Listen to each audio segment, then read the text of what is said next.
नमस्कार। कैसे हैं आप सभी लोग। मैं गजेंद्र चाहर एक बार फिर से आपके साथ टारगेट विजन क्लासेस में आगे बढ़ते हैं। उसी चैप्टर के साथ कंटिन्यू करते हुए सिंपल इंटरेस्ट को। तो आज सिंपल इंटरेस्ट में हम उससे आगे का पढ़ने की कोशिश करेंगे। जिन बच्चों को कोई प्रॉब्लम्स, कोई डाउट फेस हो रहे हैं, कोई दिक्कत आ रही है समझने में, वो कमेंट बॉक्स में अपनी कमेंट छोड़ सकता है। ठीक है, तो बढ़ते हैं हम अगले क्वेश्चन की तरफ। ये क्वेश्चन आपके सामने है। अगर कोई धन 3 वर्ष में 2 गुना हो जाता है, यानी कि 3 वर्ष में कोई भी धनराशि डबल हो गई है, तो कितने समय में यह धनराशि 10 गुना हो जाएगी, यानी कि 10 टाइम्स की बात कर रहा है। अगर इसको बेसिक फॉर्मूले से हम बनाने की कोशिश करें तो हमारे पास इतना वक्त नहीं है कि हम इस क्वेश्चन को बना पाएँ। अगर हम बना भी लेते हैं तो 100% हम क्वेश्चन तो बना लेंगे, लेकिन 100% हम उस एग्ज़ाम को क्वालिफाई कर पाएंगे, उस मेरिट में आ पाएंगे, इसकी कोई श्योरिटी नहीं है। और अगर हम ऐसे ही क्वेश्चंस को बनाएंगे बेसिक तरीके से, यानी कि फॉर्मूले से इस टाइप के क्वेश्चंस को, तो फिर कतई हमारा एग्ज़ाम में नंबर नहीं आना है। तो जानने की कोशिश करेंगे हम इसको, बाय ट्रिक से जानने की कोशिश करेंगे, लेकिन समझते हुए, कंसेप्ट को एकदम क्लियर माइंड करते हुए। तो जैसे कि वो कह रहा है कि कोई धनराशि 3 वर्ष में दोगुनी हो जाती है, यानी कि हमने कह दिया कोई धनराशि, यानी प्रिंसिपल मूलधन हमने मान लिया कि धनराशि थी 1 रुपया। कितनी? 1 रुपया। और 3 वर्ष में, टाइम मान लिया हमने 3 वर्ष में, 3 वर्ष में वह कितनी हो जाती है? डबल।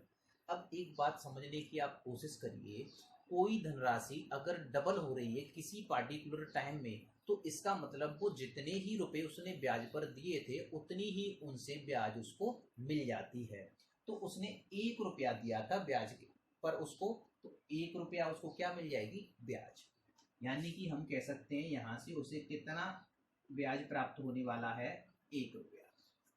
क्लियर है? तो आप समझने की कोशिश करिए, वो कह रहा है कि यह धनराशि 10 गुना कितने समय में हो जाएगी। तो 10 गुना अगर होगी तो क्या बढ़ा उस पर? बढ़ना क्या है? केवल ब्याज ही बढ़ना है, और ब्याज ही बढ़ना है। मूलधन जो था वही रहेगा, तो मूलधन 1 था, 1 ही रहा। लेकिन अगर वो 10 गुना हो गई है तो इसका मतलब उस पर ब्याज कितना मिल गया है? 9। क्लियर? अब देखिए, 1 रुपया ब्याज लेने के लिए 3 वर्ष लग रहे हैं, तो 9 रुपया ब्याज लेने के लिए कितना समय लगेगा? तो हमें ये समझने की कोशिश करेंगे यहाँ पर कि ब्याज कितना ले रहे हैं हम। तो ब्याज हम जो पहले मिल रही थी उसका अब ये 9 गुना ब्याज हम प्राप्त कर रहे हैं। तो 9 गुना ब्याज अगर हम प्राप्त कर रहे हैं तो टाइम भी क्या लगेगा? 9 गुना। तो टाइम भी 9 गुना लगेगा, यानी कि टोटल टाइम लगेगा 27 वर्ष। और यही हमसे पूछा है, ये हो जाता है हमारा आंसर। कोई दिक्कत? क्लियर? ओके। जैसा कि हम देख पा रहे हैं, अगर आपको किसी भी क्वेश्चन में कोई डाउट है या फिर किसी भी तरीके की कोई प्रॉब्लम्स आ रही है क्लास में, तो आप उसको बाकायदा बेझिझक कमेंट बॉक्स में रख सकते हैं। हम उस पर जो भी हो सकेगा कोशिश करेंगे उसको सॉल्व किया जाए। ठीक है, तो बढ़ते हैं हम फिर सेम ऐसे ही अगले क्वेश्चन की तरफ।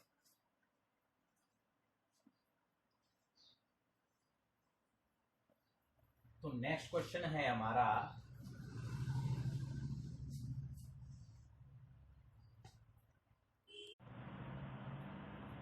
तो इस क्वेश्चन को ही हम यहाँ पर दोबारा नया क्वेश्चन बना लेते हैं, वैल्यूज चेंज कर देते हैं। अगर वो कह देता है कोई धन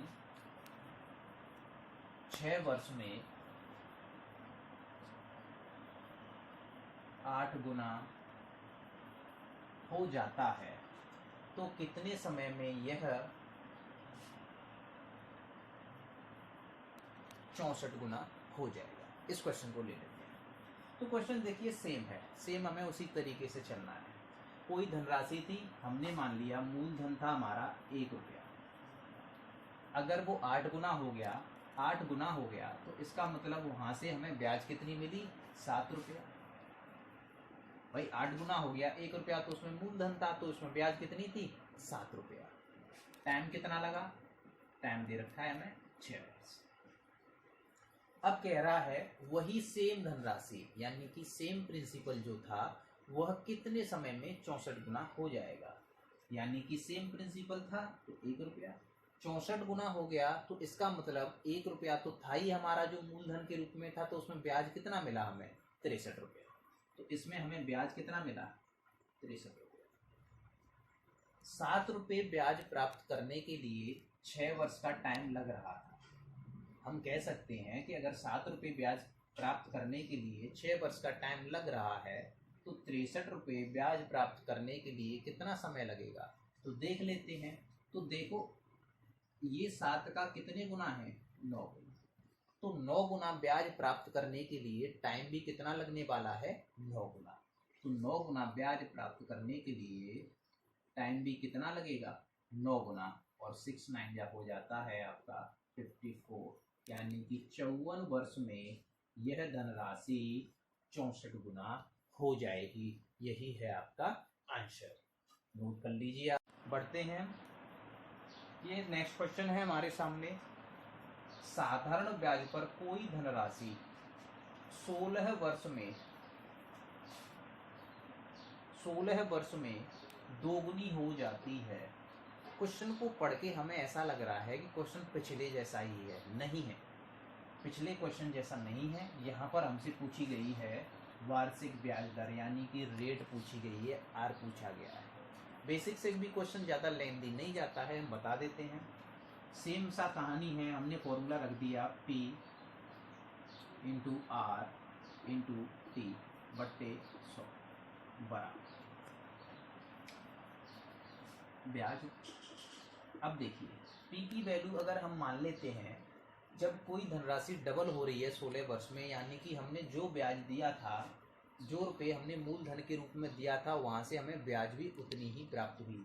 तो हमने मान लिया P हमारा 1 था, R हमें फाइंड करना है, टाइम दे रखा है हमें 16 वर्ष बट्टे 100 बराबर कह रहा है डबल हो जाता है। डबल हो जाता है इसका मतलब जितना मूलधन था उतनी ही हमें ब्याज प्राप्त हुई, यानी कि मूलधन 1 है तो ब्याज हो गई 1। तो 16 से काट दीजिए,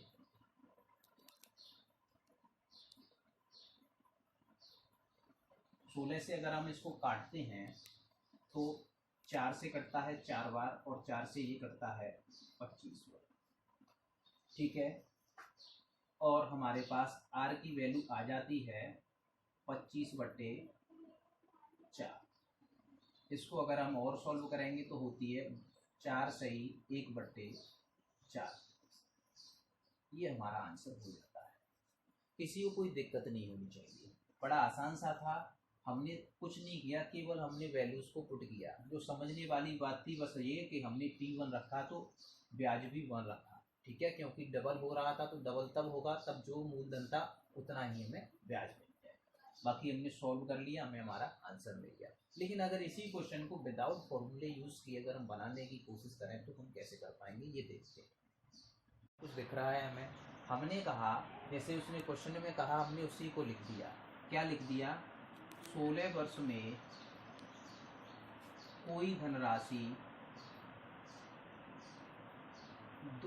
दो हो जाती है, डबल हो जाती है, तो 1 वर्ष में कितनी हो जाएगी? तो 1 वर्ष में हो जाएगी 2/16, इतनी हो जाएगी। अब 2/16 को हम देखें,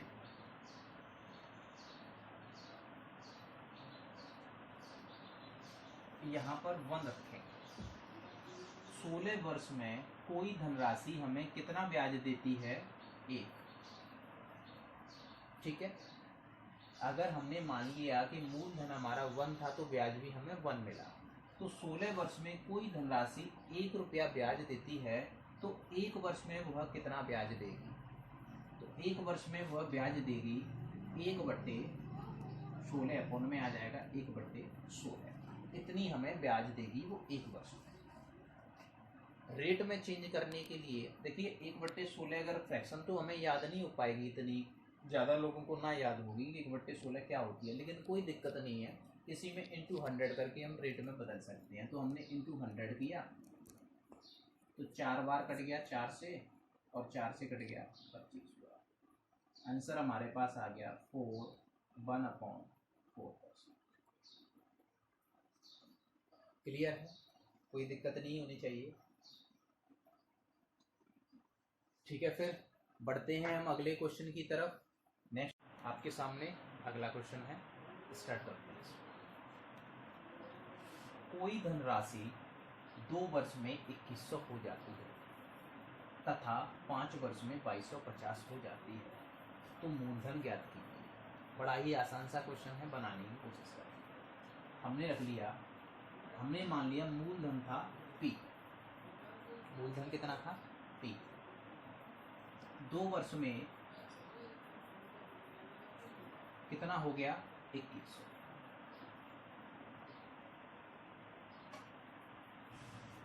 ठीक है, जबकि वही धनराशि 5 वर्ष में कितनी हो गई 2250।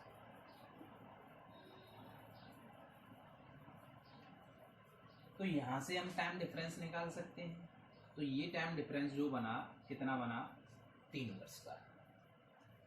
अब 3 वर्ष के टाइम में जैसा कि हम जानते हैं कि साधारण ब्याज में केवल ब्याज हर वर्ष समान रहती है, तो यहाँ पर जो टाइम ये डिफरेंस हुआ है 3 वर्ष के टाइम में जो डिफरेंस हुआ है वो किसका है, ब्याज का।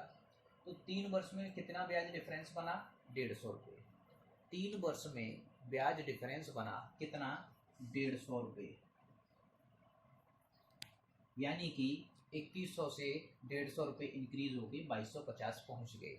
इसका मतलब हम कह सकते हैं कि 1 वर्ष में 50 रुपया बढ़ता है। तो 1 वर्ष में 50 रुपया बढ़ता है, तो यहाँ 2 वर्ष में कितना रुपया बढ़ा होगा, 1 वर्ष में 50 बढ़ता है तो 2 वर्ष में बढ़ा होगा 100 रुपया। तो 100 रुपया बढ़ने के बाद ये 2100 हो गए, तो इसका मतलब ये क्या था 2000 रुपये। तो मूलधन हमारा आ जाता है 2000 रुपये। कोई दिक्कत वाली बात नहीं है, आसानी से हम इस क्वेश्चन को बना सकते हैं। नोट कर लीजिए आप लोग। बढ़ते हैं अगले क्वेश्चन की तरफ। सेम क्वेश्चन रहेगा, कोई भी डिफरेंस नहीं रहना है, बस हम इसमें क्या कर देंगे वैल्यूज़ को चेंज करने वाले हैं। तो वैल्यूज़ चेंज कर देते हैं। तो 5 वर्ष में कितना हो रहा है 10,000 तथा वही धनराशि 7 वर्ष में हो जाती है 10,800। क्वेश्चन सेम है, बड़ी आसानी से बनाने की कोशिश करेंगे। वही जाएंगे, हमने मान लिया मूलधन था P, 5 वर्ष में 10,000 हो जाता है,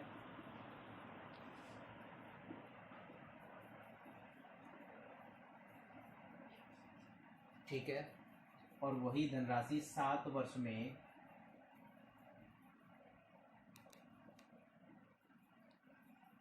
10,800 हो जाती है।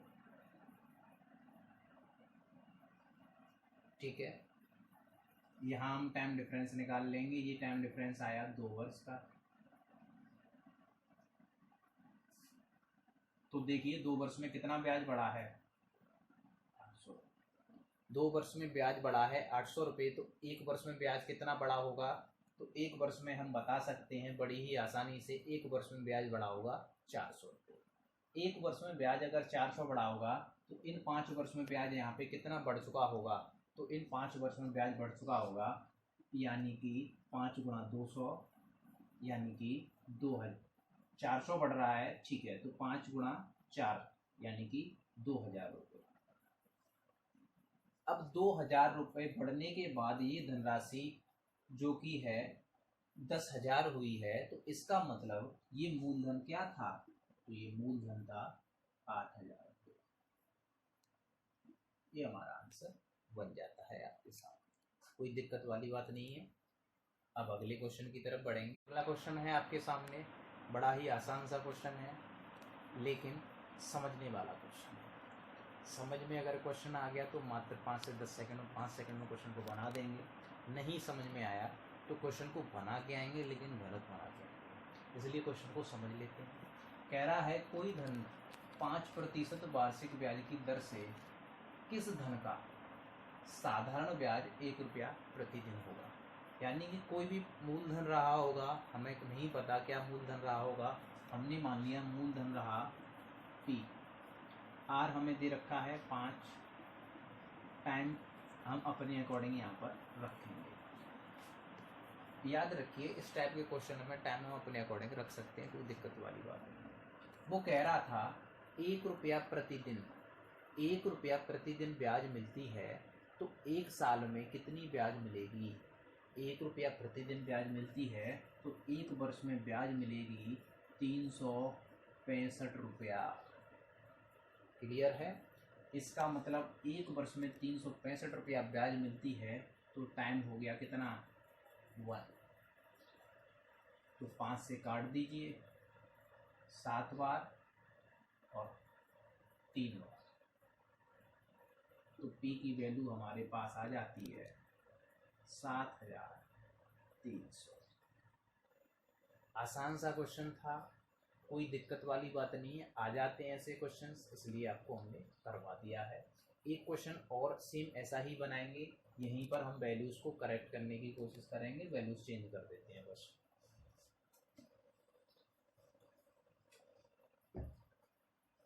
लिया मूलधन हमने मान लिया P, R दे रखा है 4, टाइम देखिए 6 महीना अगर हम रख दें तो 1/2 रख देंगे, कोई बड़ी बात नहीं है। लेकिन अगर हम 1 साल की बात करें, 6 महीने में अगर 150 रुपये ब्याज मिल रही है तो 1 वर्ष में कितनी मिलनी है, तो 1 वर्ष में ब्याज मिलनी है 150 का डबल, यानी कि 300। कितनी ब्याज मिलनी है, 6 महीने में 150 मिलते हैं तो 1 वर्ष में 300 मिलेंगे। क्या बात है, इसमें क्या प्रॉब्लम वाली बात है। तो 4 से हमने इसको काट दिया, 725 टाइम्स 25 का मल्टीप्लाई 375, तो P की वैल्यू आ गई 75।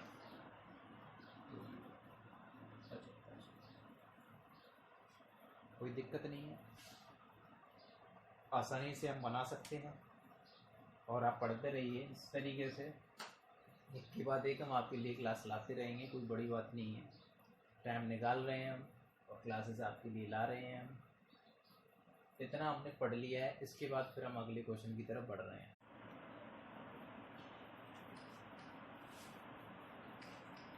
ये अगला क्वेश्चन है आपके सामने, पूरा बोर्ड भर गया क्वेश्चन है।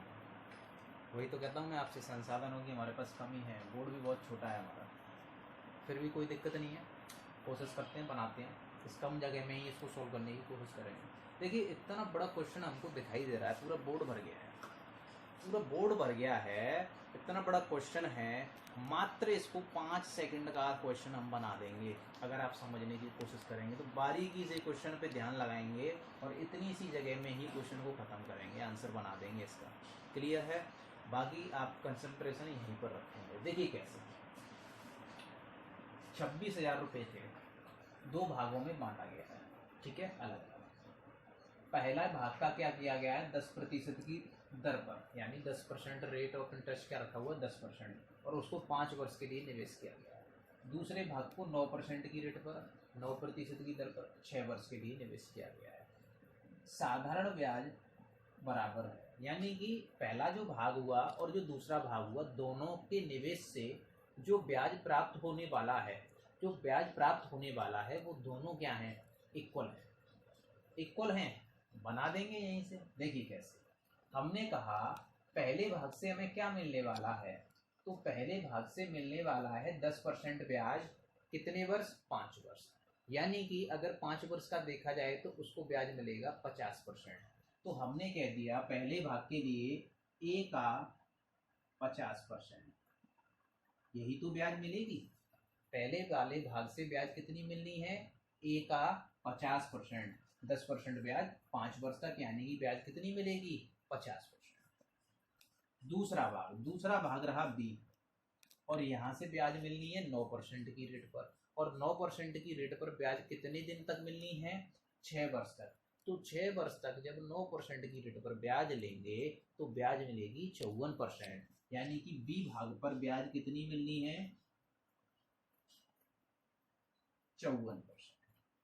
अब क्वेश्चन में उसने हमसे कहा हुआ है पहले भाग पर जो ब्याज मिलनी है और दूसरे भाग पर जो ब्याज मिलनी है दोनों इक्वल हैं। दोनों इक्वल हैं तो हमने इक्वल बना दी।